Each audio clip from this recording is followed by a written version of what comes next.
రాజశేఖర్ రెడ్డి మృతదేహం కోసం కూడా 1.5 రోజు నల్లమల అడవుల్లో పెద్ద ఎత్తున గాలింపు చర్యలు చేపట్టారు. అంతేకాకుండా ఇద్దరి మృతుల పట్ల కూడా కొన్ని అనుమానాలు తలెత్తాయి.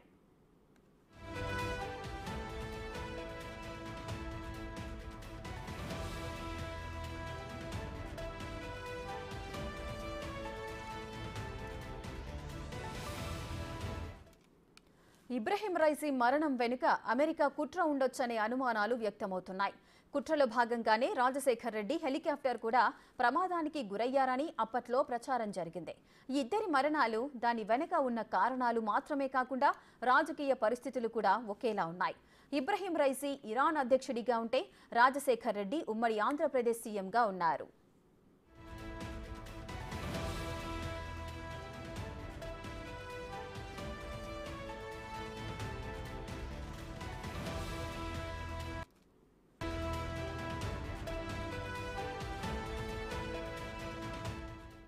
రాజశేఖర్ రెడ్డి మరణం తర్వాత ఎవరు సీఎం అనే ప్రశ్న తలెత్తగా ఇరాన్ తదుపరి అధ్యక్షుడు ఎవరనే ఉత్కంఠ కాసేపు నెలకొంది. రాజశేఖర్ రెడ్డి మరణం తర్వాత రోసయ్యను ఏపీకి ఆపద్ధర్మ సీఎంగా కాంగ్రెస్ అధిష్టానం ప్రకటించింది. రైజీ మరణం తర్వాత ఇరాన్ వైస్ ప్రెసిడెంట్గా ఉన్న మహమ్మద్ మొగ్బర్ను ఆపద్ధర్మ అధ్యక్షుడిగా ప్రకటించింది. ఇలా చాలా అంశాలు రాజశేఖర్ రెడ్డి మరణాన్ని గుర్తు చేస్తున్నాయి.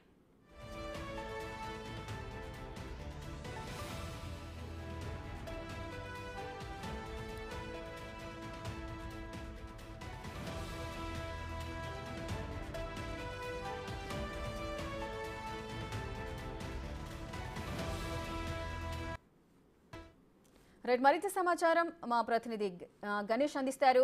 గణేష్, ఇటు రైసీ అంటే ఇబ్రహీం రైసీ ఇరాన్ అధ్యక్షుడిగా ఉన్నారు, అటు రాజశేఖర్ రెడ్డి ఉమ్మడి ఆంధ్రప్రదేశ్ సీఎంగా ఉన్నారు. సో ఇద్దరి మరణాలకి కారణము హెలికాప్టర్ ప్రమాదం. సో ఇటు ఆంధ్రప్రదేశ్ సీఎంగా ఉన్న రాజశేఖర్ రెడ్డి మరణాన్ని ఇబ్రహీం రైసీ మరణాన్ని కూడా కంపేర్ చేస్తూ ఉన్నారు. ఎందుకు ఈ కంపారిజన్ వచ్చింది? ఖచ్చితంగా, ఎందుకంటే ఇబ్రహీం రైసీ మరణం అనేది జరిగిన తర్వాత హెలికాప్టర్ ప్రమాదం అనగానే ఆంధ్రప్రదేశే కాదు తెలుగు రాష్ట్రాలతో పాటు దేశంలోని ఒక రాజకీయ వ్యవస్థకు సంబంధించి రాజకీయ నాయకులకు సంబంధించి ఖచ్చితంగా వైఎస్ రాజశేఖర రెడ్డి మరణం అనేది అందరికీ గుర్తు తెచ్చే అంశం, ఒక విషాదాన్ని గుర్తు తెచ్చే అంశం.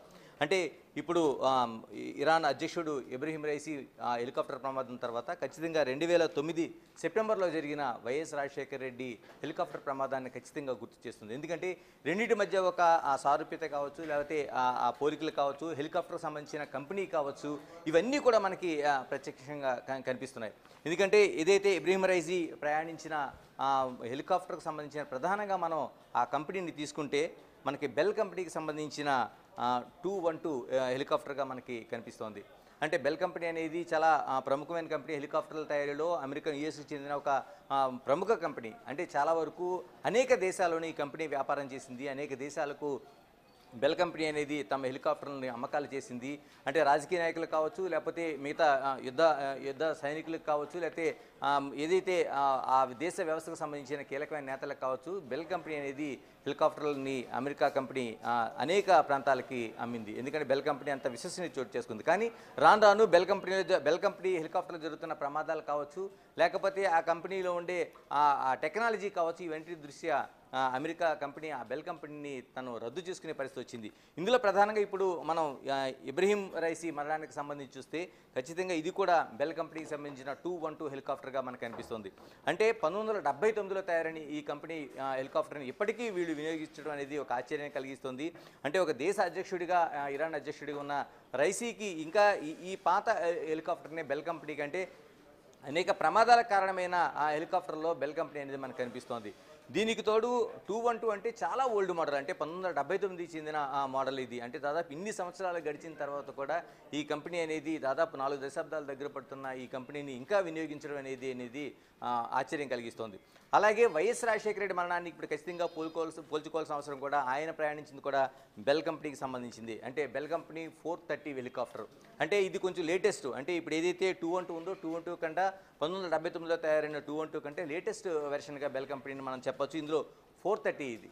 ఈ 430 హెలికాప్టర్ని ఆయన ప్రయాణించారు. అంటే ఇదే హెలికాప్టర్ ప్రమాదానికి గురైంది ఆ రోజున కూడా. ఇలాగే దీన్ని ఖచ్చితంగా సేమ్ కంపెనీ కావడం వల్ల వైఎస్ రాజశేఖర రెడ్డి మరణాన్ని ఇప్పుడు రైజీ మరణంతో అందరూ పోల్చుకుంటున్నారు. రైజీ మరణం తర్వాత వైఎస్ రాజశేఖర రెడ్డి మరణాన్ని గుర్తు చేసుకుంటున్నారు. ఏ హెలికాప్టర్ వెళ్ళింది అనేది పోల్చుకునే పరిస్థితి వచ్చింది. ఇలాగే సేమ్ బెల్ కంపెనీకి చెందిన 206 అంటే దేశంలో అత్యంత కీలకమైన వ్యక్తిగా జీఎంసీ బాలయోగి లోక్సభ స్పీకర్గా ఉన్న జీఎంసీ బాలయోగి వెస్ట్ గోదావరి జిల్లా భీమవరంలో ప్రమాదానికి గురయ్యారు. ఒక తెల్లవారుజామున ఆయన ఆ హెలికాప్టర్ అనేది కిందకి పడిపోతున్న సమయంలో ఆ పైలట్ ఎంత ప్రయత్నించినా సరే సాధ్యం కాలేదు. ఆ హెలికాప్టర్ ఒక కొబ్బరి చెట్టు మువ్వకు తగిలి ప్రమాదానికి గురి అయిన మరణించిన పరిస్థితి ఉంది. ఇది కూడా బెల్ కంపెనీ 206 కంపెనీగా మనం చూడాల్సిన అవసరం ఉంది. అంటే చాలా వరకు బెల్ కంపెనీ అనేది అనేక ప్రమాదాలకు గురి కావడంతో అమెరికన్ కంపెనీ దాన్ని రద్దు చేసుకుంది, బ్యాన్ చేసిన పరిస్థితి కూడా ఏర్పడింది. కానీ ఈ హెలికాప్టర్లని అప్పట్లో తయారైన హెలికాప్టర్లు 1970 దశకంలో తయారైన ఈ హెలికాప్టర్లను ఇప్పటికీ చాలా దేశాల్లో వాడుతున్నాయి, చాలా వరకు వాడుతున్నాయి. అంటే ఒక విశ్వసనీయమైన ఆ బెల్ కంపెనీగా ఉండే ఈ హెలికాప్టర్ కంపెనీ చివరికి ప్రమాదాలకు కేర్ ఆఫ్ అడ్రస్గా మారిన కంపెనీగా మనకు కనిపిస్తుంది. అందుకనే ఇప్పుడు ఇబ్రహీం రైజీ ప్రమాదం తర్వాత బెల్ కంపెనీ ఏదైతే ప్రమాదాలు జరిగినాయి అన్నీ అందరూ చర్చించుకుంటున్నారు, వాటిని తిరగదోడుతున్నారు. అందులో వైఎస్ మరణాన్ని మనం కీలకంగా చూడాల్సిన అవసరం ఉంది. మరోవైపు ప్రతికూల వాతావరణంలో ప్రయాణించలేని హెలికాప్టర్గా మనకి బెల్ కంపెనీ కనిపిస్తోంది. సాధారణంగానే హెలికాప్టర్లు అనేవి ప్రతికూల వాతావరణంలో ప్రయాణించలేవు. అవి ఎంత కెపాసిటీ ఉన్నాయి కావచ్చు, లేకపోతే డబుల్ ఇంజిన్, ట్రిపుల్ ఇంజిన్, ఇప్పుడు 4 ఇంజిన్ల కెపాసిటీ ఉన్న హెలికాప్టర్లు కూడా మనకి కనిపిస్తున్నాయి. కానీ ప్రతికూల వాతావరణంలో ప్రత్యేకంగా ప్రయాణించలేవనేది హెలికాప్టర్ల పైన ఇప్పటికే వెదర్ డిపార్ట్మెంట్తో పాటు ఏదైతే ఏవియేషన్ డిపార్ట్మెంట్ ఉందో ఇవి ఖచ్చితంగా అనేక సందర్భాలు చెప్పినాయి. అందుకని ఇప్పుడు చాలా వరకు చీకటి పడినా లేకపోతే ప్రతికూల వాతావరణం ఉన్నా సరే హెలికాప్టర్లో ప్రయాణం అనేది ఎక్కడ కూడా అనుమతించరు. అయితే వైఎస్ రాజశేఖర రెడ్డి మరణానికి దీన్ని లింక్ చేయడానికి ఖచ్చితంగా కూడా వాతావరణం మనకి కనిపిస్తోంది. ఇప్పుడు ఇరాన్ అధ్యక్షుడు ఇబ్రహీం రైసీ ప్రయాణించిన సమయంలో కూడా వాతావరణం అనుకూలించలేదు. ఒక కొండల ప్రాంతాల్లో, అటవీ ప్రాంతాల్లో ఆయన ప్రయాణం చేస్తున్నారు. సేమ్ వైఎస్ రాజశేఖర రెడ్డి కూడా మనకి ఏదైతే 2009లో ప్రయాణిస్తున్న సమయంలో దట్టమైన మేఘాలు కమ్ముకున్నాయి. ఇవి క్యూములోనింబస్ మేఘాలుగా ఆనాడు వాతావరణ శాఖ ప్రకటించింది. అంటే నల్లమల్లోనే ఆ మేఘాలు ఎప్పుడైతే ఉన్నాయో ప్రయాణించిన కొద్ది నిమిషాలకి ఆయన హెలికాప్టర్ కనిపించకుండా పోయింది. రచ్చబండ కార్యక్రమానికి 2009లో సెప్టెంబర్ వెళ్తున్న ఆయన ఒక్కసారిగా హెలికాప్టర్ మాయమైంది నల్లమల్ల అడవుల్లోన.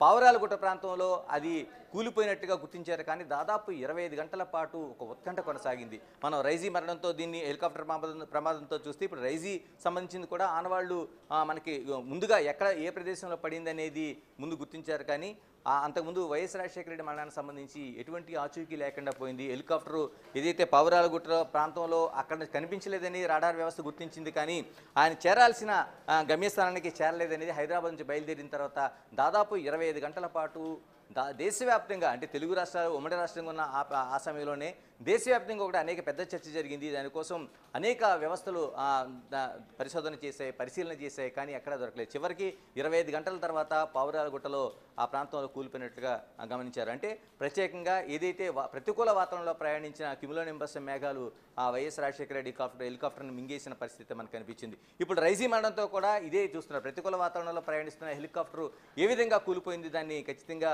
ఒక పోలిక చేసుకుంటున్నారు. వైఎస్ రాజశేఖర రెడ్డిని గుర్తు చేసుకుంటున్నారు. అంటే చాలా వరకు హెలికాప్టర్లు అనేవి అటు ప్రజాప్రతినిధులు కావచ్చు, లేకపోతే మిలిటరీ అధికారులు కావచ్చు, మిగతా అనేక అవసరాలకు కావచ్చు హెలికాప్టర్ని చాలా తక్కువ దూరంలో ఉండే ప్రాంతాలకు, అంటే బై రోడ్డు కాకుండా వెళ్ళే ప్రధానమైన వాహనంగా దాన్ని చూస్తున్నారు. అంటే విమానాలు అయితే దానికి రన్వే కావాలి, దానికి సంబంధించిన అనేక ఇదంతా వ్యవస్థ ఉండాల్సిన అవసరం ఉంది. హెలికాప్టర్కి అయితే వాళ్ళు ఎక్కడైతే ఒక హెలికాప్టర్ ఏర్పాటు చేసుకుంటారో కొద్ది సమయంలో, అంటే అది సభలు కావచ్చు, సమావేశాలు కావచ్చు, లేదా ఇతర అవసరాలు కావచ్చు, అన్నిటికీ కూడా హెలికాప్టర్ అనేది ప్రధానంగా యూజ్ చేస్తున్నారు. దీంట్లోనే ఎన్ని ప్రమాదాలు జరిగినా ఏదైతే హెలికాప్టర్ యూసేజ్ మాత్రం తగ్గటం లేదు. ప్రధానంగా పొలిటికల్ పార్టీల రాజకీయ నాయకులు ఎన్నికల ప్రచారంలో మనం చూసాం. ఇప్పుడు గడిచిన 2024లో సైతం మనకి అనేక వార్తలు వెలువడినాయి. రాజకీయ నాయకులకు సంబంధించి ఎక్కువ డిమాండ్ ఉండడంతో హెలికాప్టర్లో రేటు, అద్దెకి తీసుకునే రేటు పెరిగింది. హెలికాప్టర్లు దొరకలేదు చాలామందికి. అంటే అంత వినియోగంలో ఉండే ఒక హెలికాప్టర్ అనేది మనకి కనిపిస్తుంది. కానీ ఆ ప్రమాదాలు జరుగుతున్న తీరు చూస్తే ఒక్కసారిగా హెలికాప్టర్లో ప్రమాదాలు చూస్తే మనకి ఆందోళన కలిగిస్తుంది. మరోవైపు బెల్ కంపెనీ ప్రత్యేకంగా మనకు కనిపిస్తుంది. అంటే ఇప్పుడు రైజీ మరణం కావచ్చు,